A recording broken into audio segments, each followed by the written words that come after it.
Hi friends, आप लोगों ने हमारा गाना सुना होगा और देखा भी होगा हमारा वीडियो।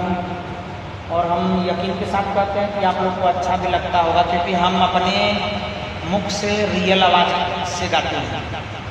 तो एक सॉन्ग आया था जो है कि पवन सिंह भैया का सन 2015-16 के आसपास।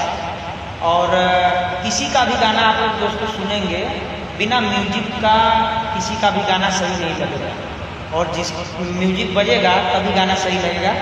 और मैं बिना म्यूजिक का गाता हूँ, ऐसे ही टाइम पास कर लेता हूँ, काम से छूटता हूँ, थोड़ा आप लोग के साथ टाइम एंजॉय कर लेता हूँ। लाइक करते हैं, व्यू जाता है तो मुझे अच्छा लगता है।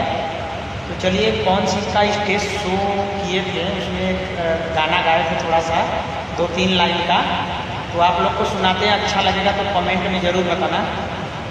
चलिए। हर हितोई में आई के हिलावा तारी टोला, हितोई में आई के हिलावा तारी टोला, हिलावा तारी टोला।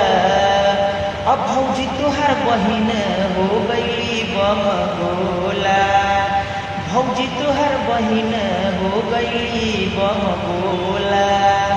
और इनके चलते लइकन में रोज मार होला, इनके चलते लइकन में रोज मार होला, रोज मार होला। अब भौजी तोहर बहिन हिला तारी टोला। कैसा लगा कमेंट में जरूर।